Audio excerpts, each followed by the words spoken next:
I'm thinking of TikTok or Instagram, where they collect every single personal information you have or logs on your mobile just to deliver better ads. But actually, these are better ads for them. They monetize you because every time the product is free, guess what? You are the product. So your time is being monetized. So whenever I hear people challenging the idea that we as Credolab are collecting too much information about a user, I disagree. We do it, actually we minimize data collection to what we need for risk assessment or fraud prevention. We do it with opt-in, privacy consented data, and we do it to include them into mainstream financial services. So it's a completely different scenario. Hello, ladies and gentlemen, and welcome to our interview with Michele Tucci. Welcome to our Risk Management Show podcast, where we explore critical trends and strategies shaping risk, security, and leadership today. I am your host, Boris Agranovich, founder at Global Risk Community. Michele Tucci is the co-founder and chief strategic officer at Credolab. Michele, welcome to our Risk Management Show podcast today. Yeah, hi Boris, good to be with you. Absolutely. It's my pleasure, Michele. I believe that we'll have a very thoughtful conversation on the topic of rethinking credit risk, behavioral data, explainable AI, and financial inclusion. But before that, could you tell us a short story about yourself, your career path, what brought you to where you are right now, and what you guys at Credolab are up to these days? Sure. Myself, Italian originally. I left Italy about 18 years ago and never went back, besides holidays, of course, and Christmas time, where my mother wouldn't accept any other way. I must be there for Christmas. I studied business economics in Italy, started working for Telecom Italia Mobile on web projects and web product management. And then I moved into Capital One. Capital One Bank, back in the days, 20 years ago, they considered Italy as an emerging market. So Capital One Bank Europe had Italy, France, and Spain as emerging markets, and I worked as a product manager for credit cards.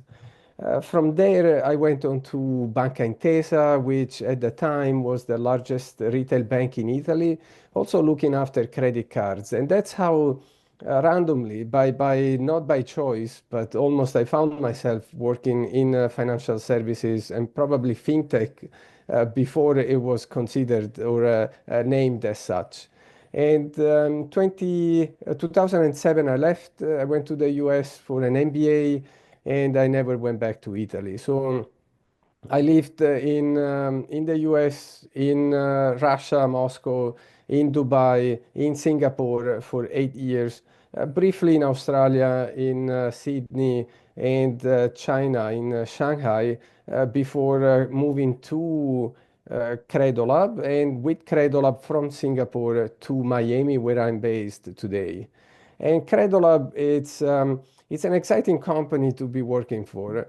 I joined the company as Chief Product Officer in 2018, and I was made a co-founder a couple of years ago after basically 7 years working for Credolab.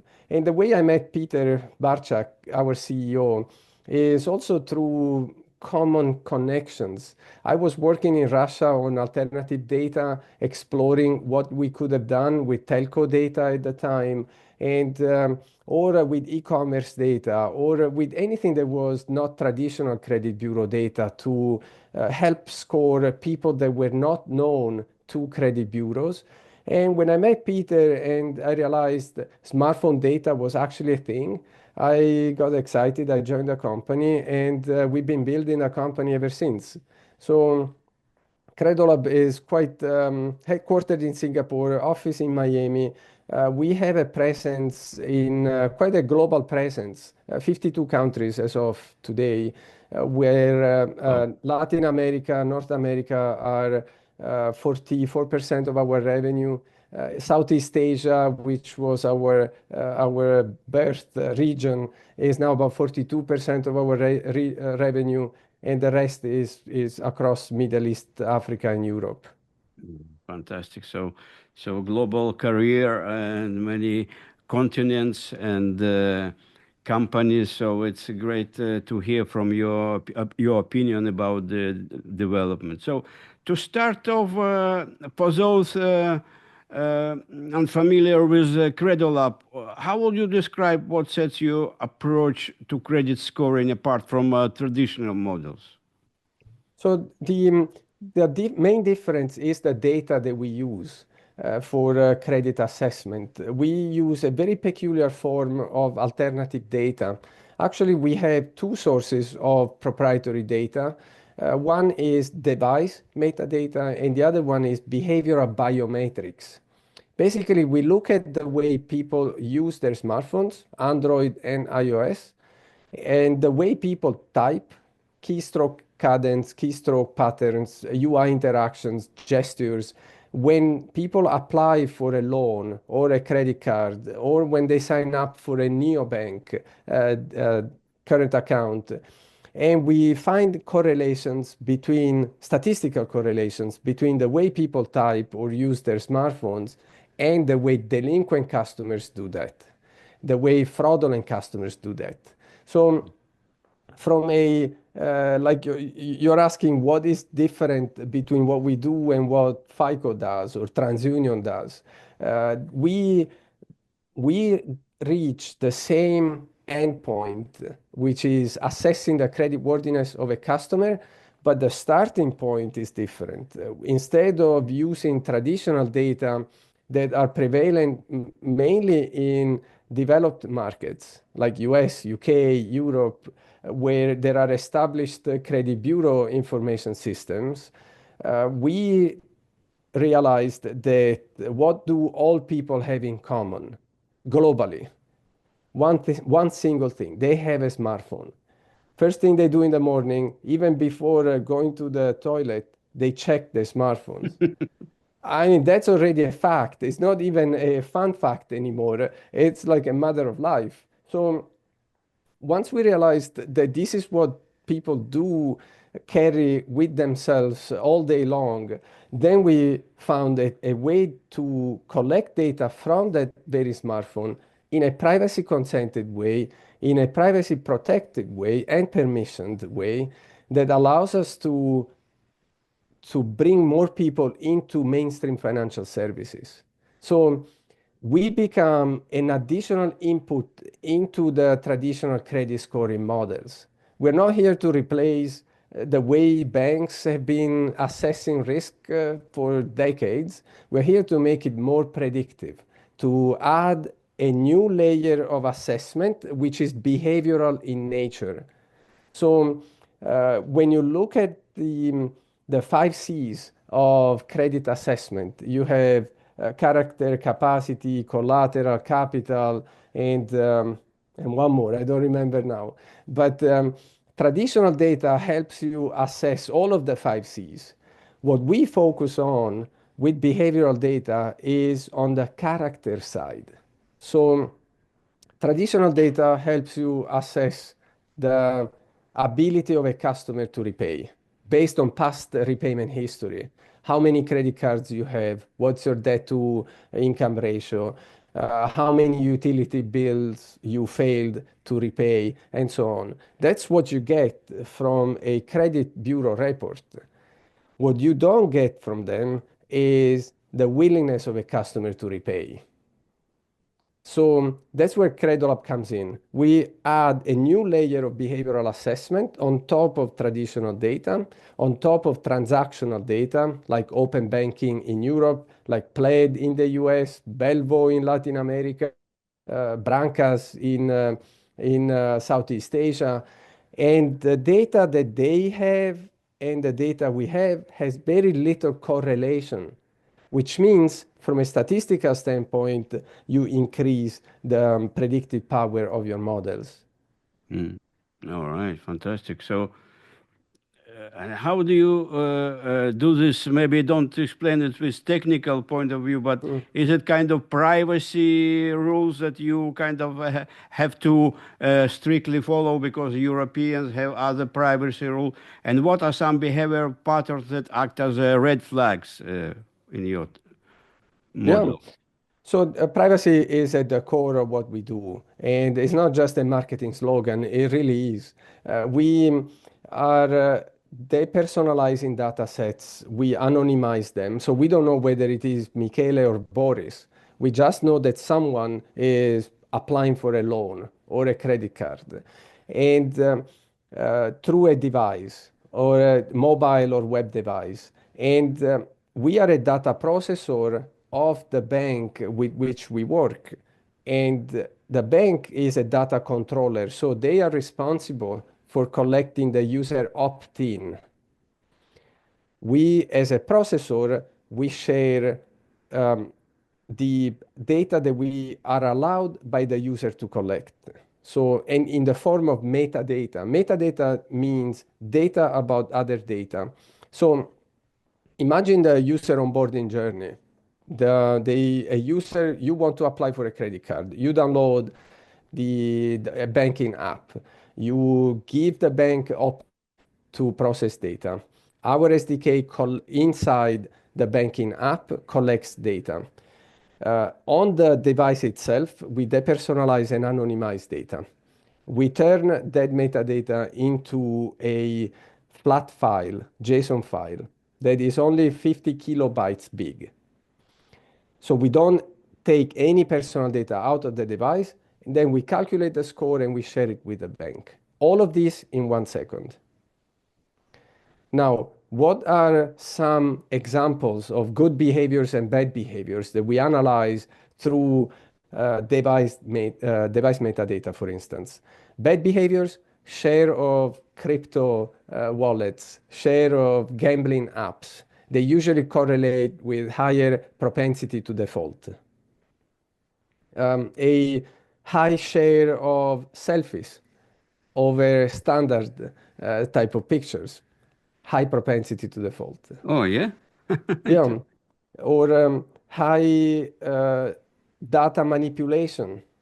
So this is with behavioral biometrics. We look at how many times a customer changes sensitive information. For instance, income.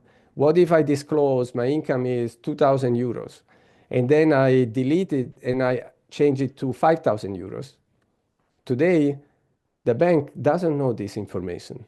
With our technology, they can detect data manipulation, field revisions, and these are typically correlated with first-party fraud. So the user may be genuine. The user may have a genuine ID, a real job, but they're trying to embellish their application form so that they are granted a higher personal loan or a higher card limit. Of course, there are income verification tools, but they are expensive and not always available in a country. So by detecting data manipulation of these sensitive fields, we help raise a red flag so that the bank can investigate further. Mhm. Wow. There is a perception that some borrowers are simply unscorable. What do most lenders get wrong about this population? How is alternative data shifting that narrative? Your company can help with this? Oh, we can definitely do that. Unscorable customers are simply unscorable because there is not enough traditional data to be able to make a risk assessment with credit bureau data. Or in some countries, it's quite common to use telco data. However, you can only enrich your data sets with telco data when you're working with all telcos in a country. If you're working with just one of them, maybe the biggest, but at best you have 50% hit rate. So for the remaining 50% of customers, you don't have telco data, and this generates data asymmetry. Now, data asymmetry, it's quite an important topic for risk managers, underwriters, because when you don't have enough data to score the entire population in the same way, then you end up in a data asymmetry situation between scorable and unscorable. And what most banks do, lenders do, they reject the people for which they don't have enough data. So the ideal scenario would be a situation where the bank has alternative data providers that can guarantee a high hit rate, high information value of the data they provide or the scores they provide, low correlation with other sources of data that are used by that lender in their general model, and always important, the price point is right. So the unit economics of a credit card is different from the unit economics of a buy now, pay later type of loan. So everything equal, the price of alternative scores should be justified by the unit economics of that particular product. Mhm. So, Michele, I would like to ask you a personal point of view. What are the major misconceptions in this credit rating space that you strongly disagree with? The okay, there are the biggest one to me is a US centric point of view of what alternative data actually is. So, and maybe because I'm based in the US and I speak with a lot of people from the US, whenever they go outside of the US, they think PLED type of data or utility bill type of data or rent data is the best alternative data possible. The reality is that in markets where there is no credit infrastructure or is being developed now, there is no rent data. There is no utility bill data, or not easy access to utility data. So the US-centric point of view of alternative data being only transactional data, to me, is hampering the ability of some lenders from testing new sources of data that have been around. They're new only to them. They've been around for years now. So, like device data that we process or telco data has been proven over and over again to be predictive. So, the I would encourage risk managers to think broadly in terms of alternative data. And the very definition of alternative data is everything that is not traditional.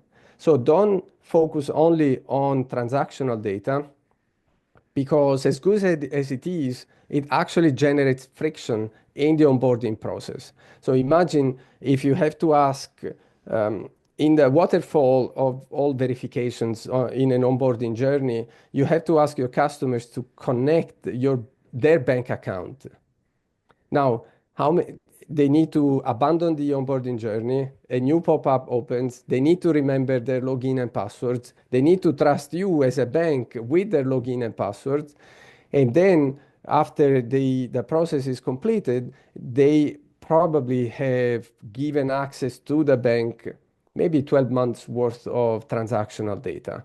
Now, this is very valuable information, don't get me wrong, but it's available at best for 40% of your users. So even transactional data, open banking type of data generates data asymmetry, because not every user, however genuine, however good, will be willing to share that data with you. So again, I would point to creating a frictionless user onboarding that allows the lender to collect as many data points as possible of a user, but for every user, not just for a subset of them. Mhm. So, looking ahead, what emerging trends do you see shaping the intersection of credit risk, inclusion, and AI over the next few years? So inclusion, financial inclusion is high on the list of many multinational banks in particular, even the credit bureaus, from TransUnion to Equifax, they all have financial inclusion as a key objective. And to be honest, I believe they really care about it. It's not just a CSR type of marketing claim.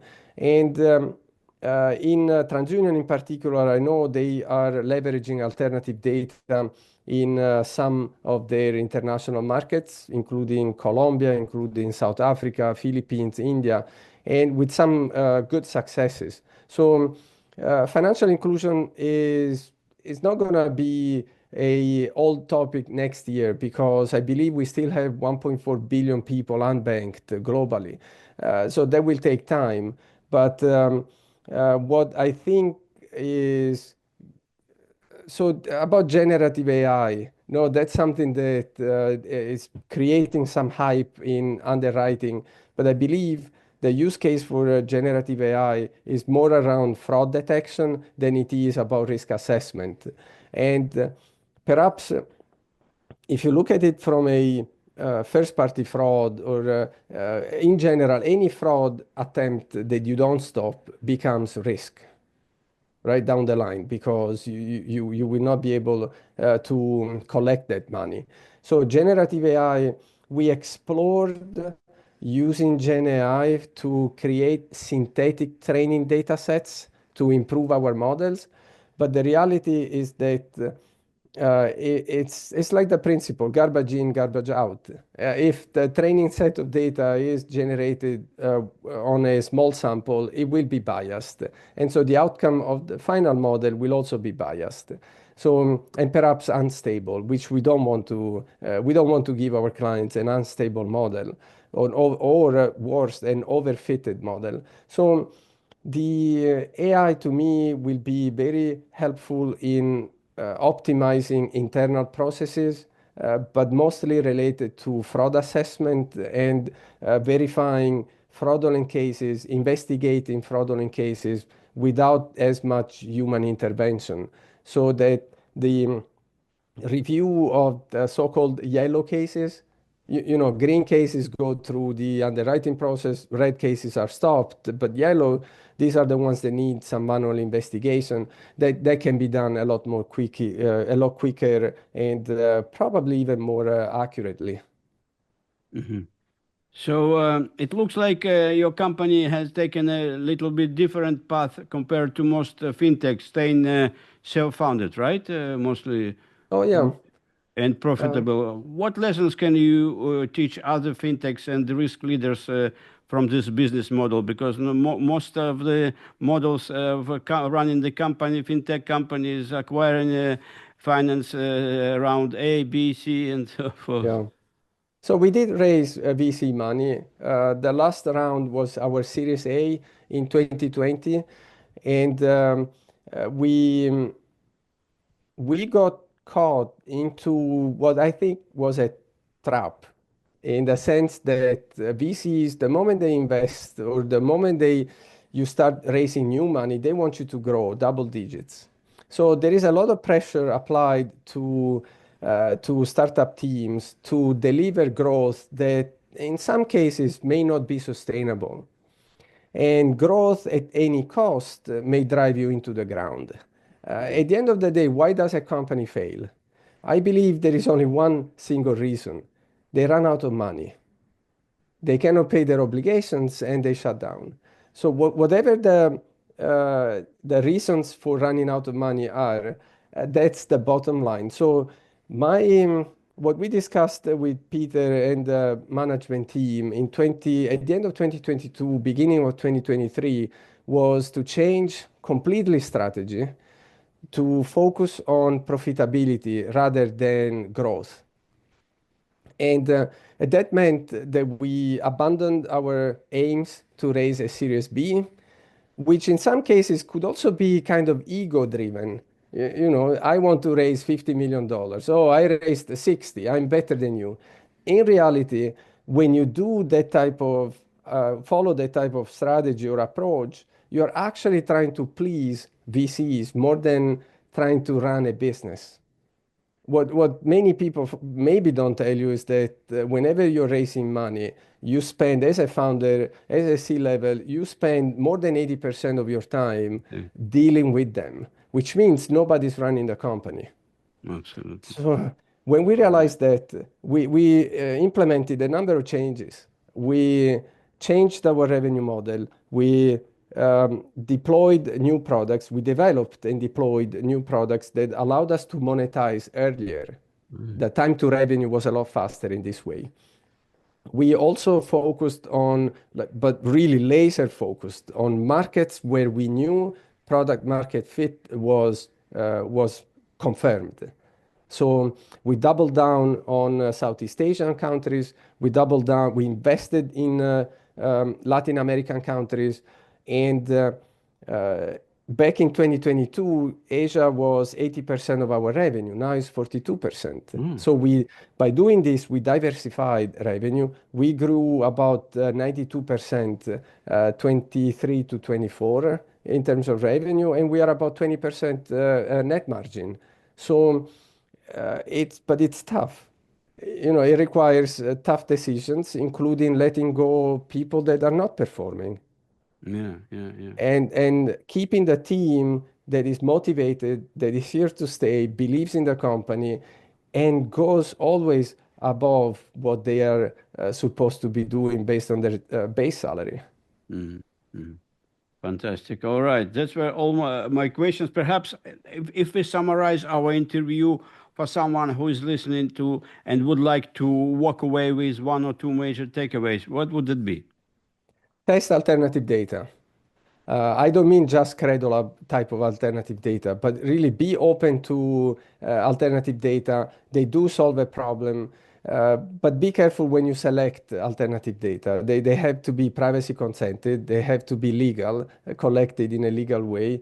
They have to be orthogonal with the data you already have into your models, and the unit price should be right. All right, fantastic. So that's were all my questions. Perhaps if I forgot to ask you something that you feel important to our audience, please go ahead. What I would like to highlight is that accessing smartphone data in the right way can actually be beneficial to financial inclusion. Today, they grant access to data to apps that shouldn't even be accessing that data. I'm thinking of TikTok or Instagram, where they collect every single personal information you have or logs on your mobile just to deliver better ads. But actually, these are better ads for them. They monetize you because every time the product is free, guess what? You are the product. So your time is being monetized. So whenever I hear people challenging the idea that we as Credolab are collecting too much information about a user, I disagree. We do it, actually, we minimize data collection to what we need for risk assessment or fraud prevention. We do it with opt-in, privacy consented data, and we do it to include them into mainstream financial services. So it's a completely different scenario. All right, fantastic, Michele. That's where I think we can stop on this topic. Maybe we can continue next in few months because it's very interesting topic. We can go deeper in specific kind of niche. But thank you very much, and I wish you and your company Credolab a great success, and hope we can cooperate in the future. Thank you. Appreciated your time. Ciao.